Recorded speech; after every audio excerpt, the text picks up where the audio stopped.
Hola, mi nombre es Sara Jiménez Ortiz y soy la especialista en dosificación y desinfección en Iberia, y hoy os vamos a hablar sobre el tratamiento y prevención de Legionela en agua sanitaria.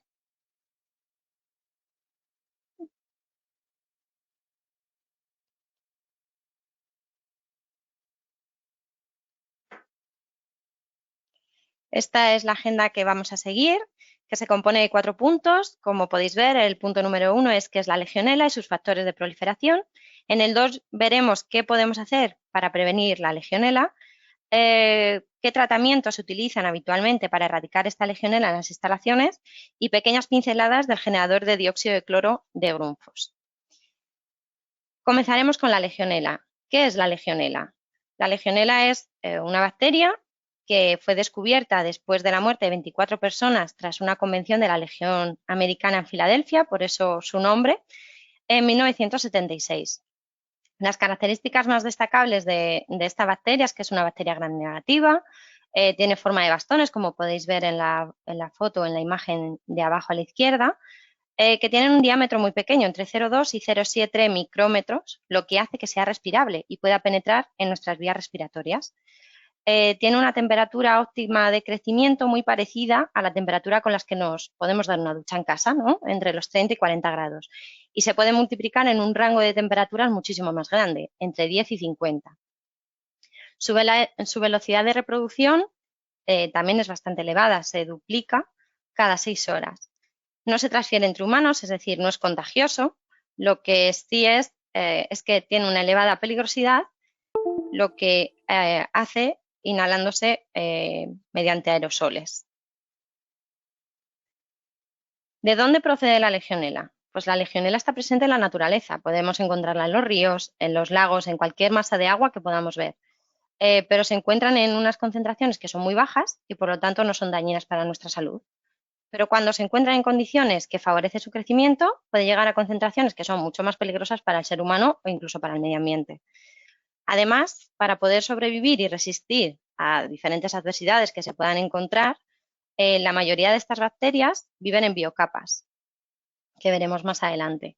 Estos son los factores más favorecedores para este crecimiento de Legionela. Podemos ver las biocapas, que comentaba antes, la temperatura, que veremos más adelante, que en función de los rangos de temperatura podemos estar en temperaturas óptimas de crecimiento para ella o temperaturas donde directamente se radica. La suciedad y la corrosión, si están presentes en la instalación, favorecerán el crecimiento de esta bacteria. El estancamiento del agua, los regímenes laminar de agua o depósitos donde el agua está totalmente parada, hacen que el crecimiento de la legionela se eleve de manera exponencial. O las superficies rugosas deben evitarse, ya que al final son focos de crecimiento de biofilm y con ella la propia legionela. Bueno, y estamos hablando de biofilm, biocapas. ¿Qué es un biofilm? ¿Qué es una biocapa? No es más que un conjunto de microorganismos que se agrupan y se protegen entre ellos. Es como una estrategia de supervivencia, por así decir. En estas imágenes que os hemos puesto aquí, podéis ver diferentes ejemplos donde el biofilm es ya lo suficientemente importante para ser visible. Así destacable, si veis la foto de arriba a la derecha, es una sonda de cloro. Una sonda de cloro, es decir, se supone que hay un desinfectante en un agua, pero aún así tenemos una cantidad suficientemente elevada de biofilm en la instalación. ¿Cómo se forma este biofilm? Bueno, pues como podéis ver en la figura 1, lo que hacen las bacterias que están presentes, como hemos comentado, de forma natural en esa masa de agua, están en cantidades pequeñas. Entonces se van uniendo, se van adhiriendo y se adhieren al sustrato. En este caso, una tubería, una torre de refrigeración, un acumulador, un aljibe, se van adheriendo ahí siempre y cuando encuentren los factores que comentábamos antes, velocidades bajas del fluido, un estancamiento, paredes rugosas, encuentran su lugar ideal para ir creciendo. Como podéis ver, se va generando una primera capa que va creciendo y creciendo si encuentra estas condiciones favorables. Entonces, es destacable que cuando se encuentran en biocapas, los microorganismos toleran dosis de desinfecciones superiores a 3000 veces la normal que se utiliza para matar una bacteria que está libre en el agua. Son dosis muy elevadas.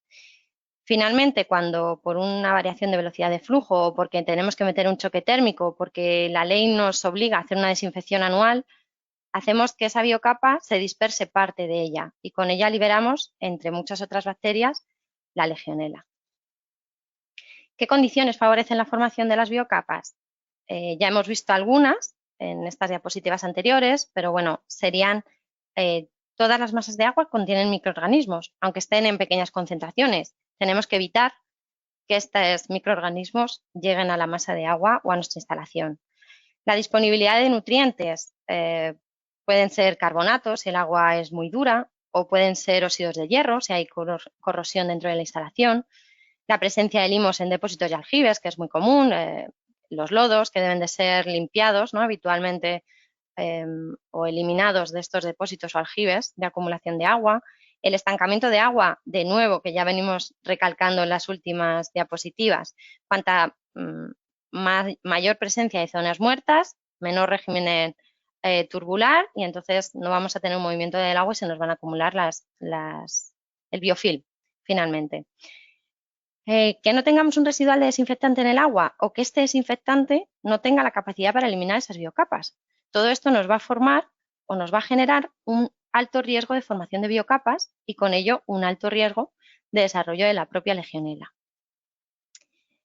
La temperatura, que era un factor que hemos comentado antes, la temperatura, en función del rango en el que nos encontremos, vamos a ayudar a su proliferación o a su erradicación o eliminación. Como podéis ver, si nos estamos dando una ducha de agua caliente, vamos a ayudar, o estamos entre 30 y 40 grados, lo que vamos a ayudar es su multiplicación. ¿Que nos encontramos en una torre de refrigeración? Pues la temperatura es igual, es una temperatura normalmente ambiente, unos 25 grados. Igual, la multiplicación va a ser muy elevada de la legionela.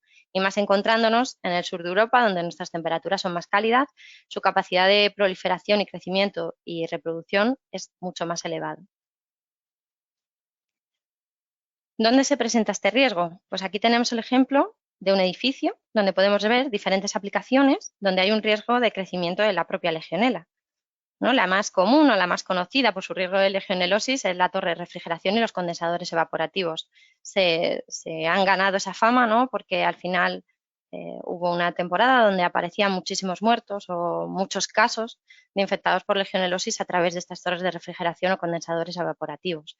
Pero también hay otras aplicaciones que son habituales, de hecho, de uso habitual como diario, que también están presentes en nuestro día a día. Por ejemplo, humidificadores y nebulizadores de agua, muy típicos en las terrazas en verano, cuando estamos tomándonos algo, hace calor y vaporizan ese agua. Sistemas de agua caliente y agua fría sanitaria, nuestras duchas, nuestros grifos, el agua potable que tenemos. Sistemas de riego por aspersión, los parques y jardines, piscinas y spas, los jacuzzis y las duchas de agua caliente también tienen un riesgo de crecimiento de legionela, ya que tienen aplicaciones, temperaturas favorables para su crecimiento, tienen masas de aguas estáticas o no estáticas, generan cierta nebulización, ¿no?, esas microgotas, que es por donde finalmente la legionela va a acceder adentro de nuestras vías respiratorias. Y entonces, respecto a las aplicaciones que hemos visto, hay algunas que tienen mayor probabilidad de proliferación y dispersión de la legionela que otras. Y esto nos lo está clasificando el Real Decreto de la Legionela, que es el que veis aquí, el Real Decreto 865/2003.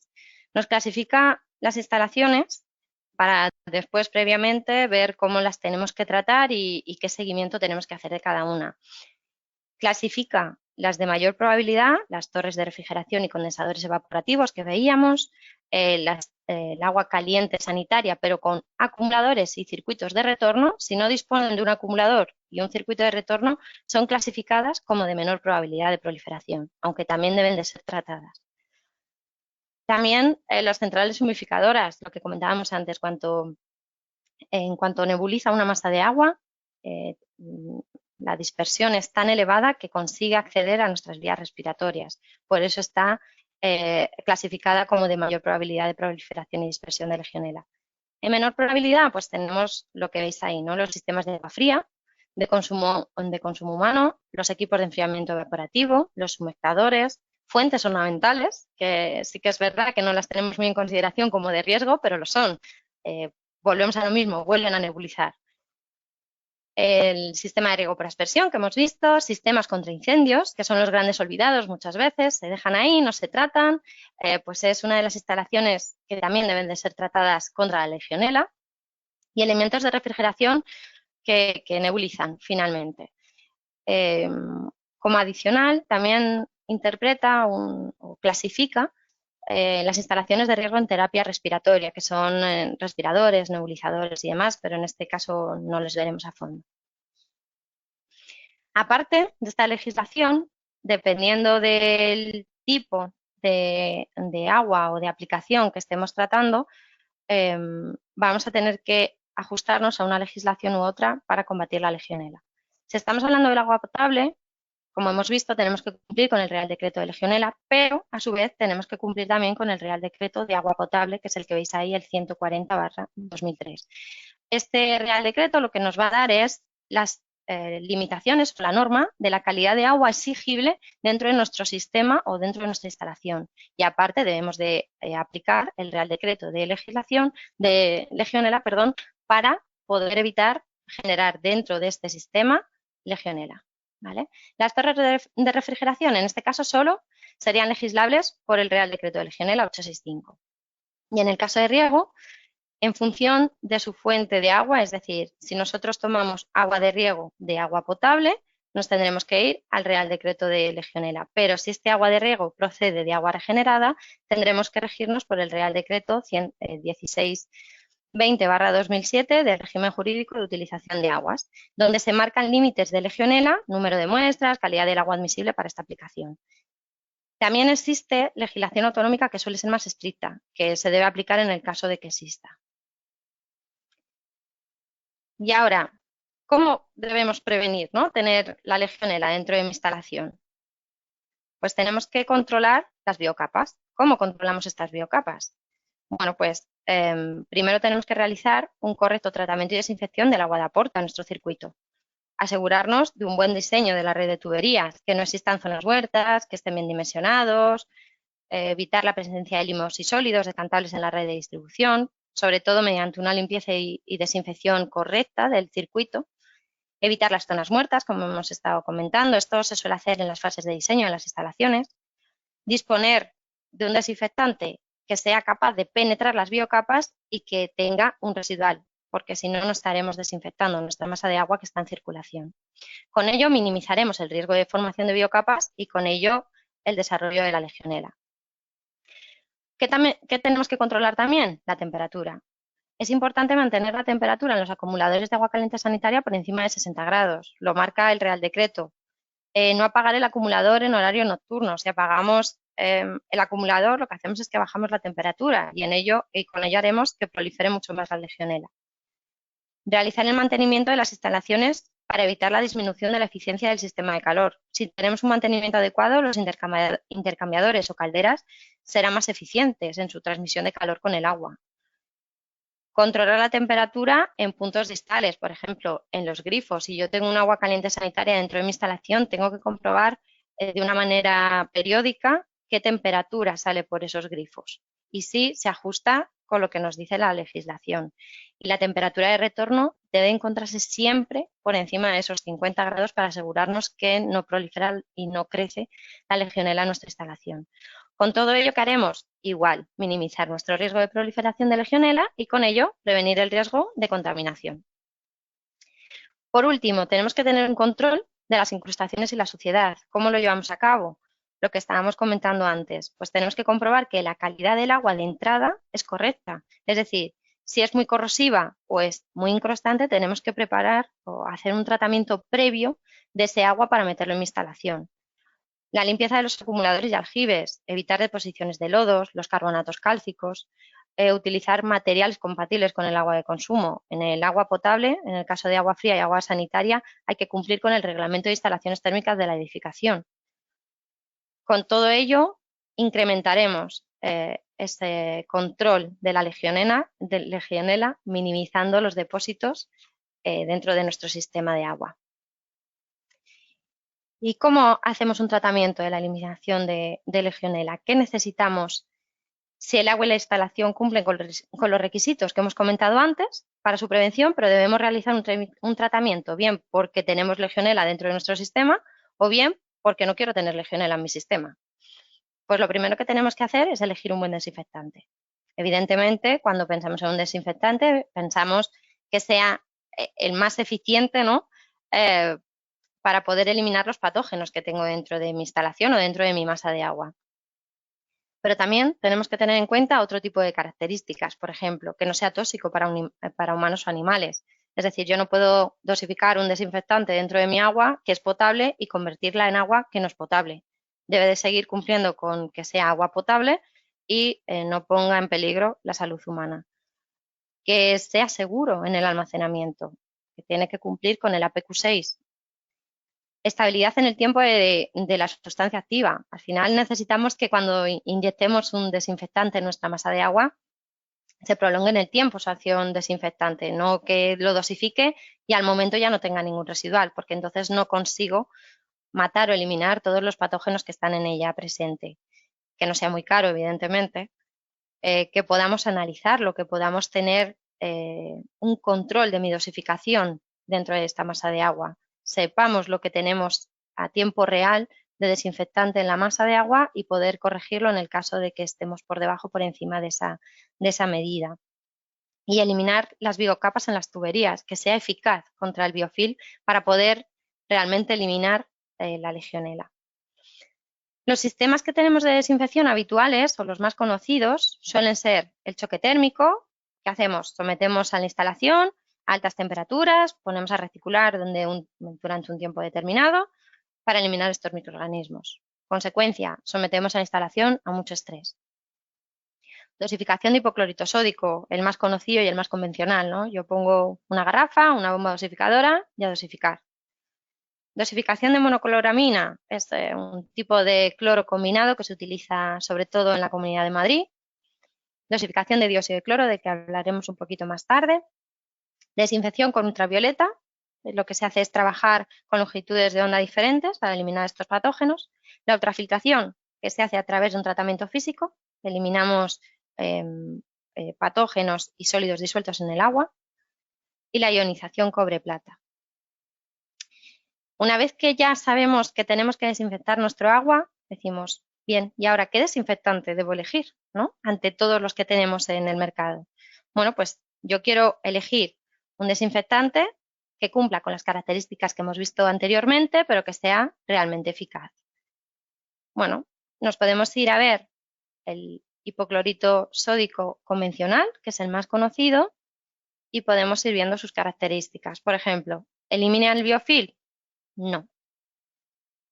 Tiene una alta efectividad ante bacterias que están libres en el agua, es decir, no que están agrupadas en un biofilm, sino que se encuentran libres en bajas concentraciones en el agua. Sí, tiene una alta capacidad para hacerlo.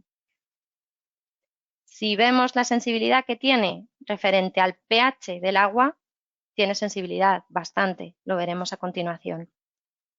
El coste en el ciclo de vida es bajo. Son garrafas que compro y voy cambiando y normalmente no tienen un coste demasiado elevado. Pero si yo quiero mejorar esto, quiero, por ejemplo, un desinfectante que me elimine el biofilm. Si nos vamos a la tabla, podéis ver que el único, en este caso, que es eficiente y selectivo con el biofilm es el dióxido de cloro. Queremos, aparte de matar o eliminar mi biofilm, que también mate o desaparezca o erradique las bacterias que están libres en la masa de agua, que aunque estén en pequeñas cantidades, están disueltas en el agua. Pues vemos que tenemos la radiación ultravioleta, tenemos el cloro que hemos visto, tenemos el ozono y volvemos a tener el dióxido de cloro. Queremos que no tenga una sensibilidad al pH, porque yo hay veces que trabajo con agua potable, pero también hay veces que trabajo con agua de mi propio pozo y mis condiciones de pH en el agua de entrada me van a cambiar. Vale, pues entonces podemos ir a tratamientos térmicos, podemos ir a la filtración o podemos ir al dióxido de cloro de nuevo. Pero aparte quiero que mi coste en el ciclo de vida no sea muy elevado. Nos vamos a limitar al cloro, al ozono o al dióxido de cloro. Como conclusión, podéis ver que el dióxido de cloro cumple con muchas de las características que anteriormente habíamos descrito para ser un gran desinfectante. ¿Qué es el dióxido de cloro? El dióxido de cloro es un desinfectante, como hemos estado viendo, que es capaz de penetrar en las biocapas porque es selectivo con ellas. Tiene un color amarillo y es con un olor parecido al ozono. Además, debe generarse in situ a partir de dos químicos que están diluidos concentrados en función de la necesidad de la aplicación, a partir de clorito sódico y ácido clorhídrico. ¿Vale? Tienen una estequiometría casi 1:1 y con ello lo que hacemos es dosificar los dos en un reactor donde se genera la mezcla y ahí tendríamos nuestro dióxido de cloro preparado para dosificarse en el punto o en la instalación necesaria. Elimina las biocapas de las tuberías, lo que hemos estado comentando, es muy selectivo. No mata moscas a cañonazos, sino que va por el biofilm y lo elimina. Y con ella, por supuesto, la legionela y otros patógenos que estén contenidos en el propio biofilm. El dióxido de cloro, como hemos visto en la tabla de comparativa de los desinfectantes, no es sensible a la variación de pH dentro del agua. ¿Por qué es tan importante esto? Porque en función de nuestro pH dentro del agua vamos a tener una eficiencia de desinfección u otra, ¿vale? Imaginaros que estamos trabajando, esto es una comparativa con cloro, lo que veis en verde, hipoclorito comercial, hipoclorito sódico y dióxido de cloro. Cuando estamos con hipoclorito sódico comercial y estamos en valores normales de nuestro agua habitual, entre 7 y 8, normalmente nos vamos a ir a un 7,5, que es un término medio, estamos con un cloro activo, por así decirlo, un desinfectante activo, vamos a llamarlo, en torno a un 45%.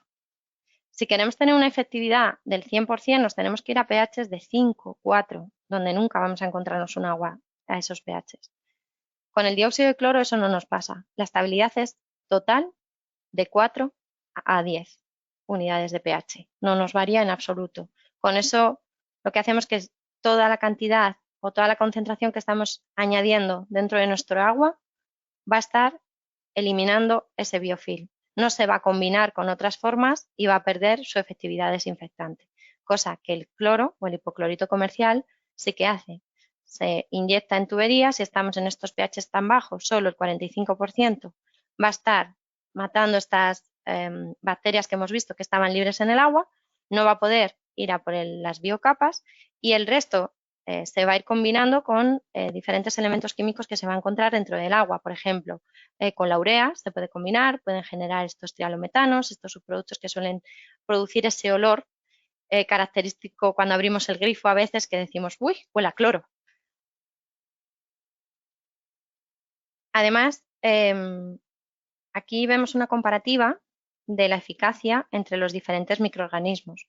En las tablas que veis a la derecha, en la primera tabla, la de arriba, son diferentes especies dentro de una industria alimentaria, las ppm a las que trabajamos con dióxido de cloro y el tiempo de contacto. Y la efectividad siempre está por encima del 99,9%. Eso significa que es muy efectivo a dosis muy bajas y a tiempos muy cortos. En la tabla de abajo veis la comparativa de diferentes especies de microorganismos y diferentes desinfectantes. Como podéis observar, las dosis de dióxido de cloro son muchísimo más bajas de las que podemos encontrar en otros desinfectantes para las mismas microorganismos o patógenos. No es más que su acción referente también al pH. Si estamos con pHs por encima de 7,5, como veis en la gráfica de la izquierda, el residual que tenemos con ácido hipocloroso, que esta es la sustancia química de hidrólisis del hipoclorito sódico. Es el que necesitamos tener en nuestro agua de manera libre o de manera residual para saber que estamos desinfectando y es el que tiene la capacidad de desinfectar.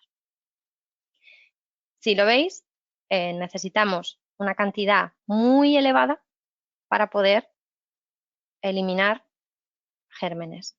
En cambio, con dióxido de cloro, en concentraciones mucho más cortas, tenemos unos residuales de gérmenes muy bajos.